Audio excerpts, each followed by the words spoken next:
Hey guys, got a 2011 plate Audi Q5 here. Just going to show you how to reset the tyre pressure wall on this one.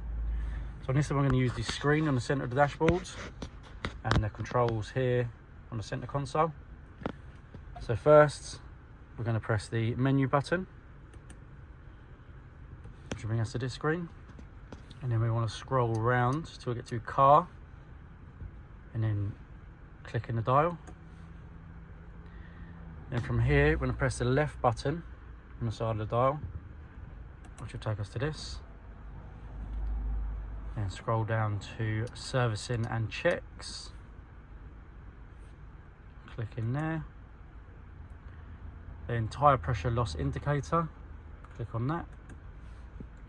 Then first, make sure your tyres are pumped up to the correct pressures, and then you press store tyre pressures. And go to yes, store now.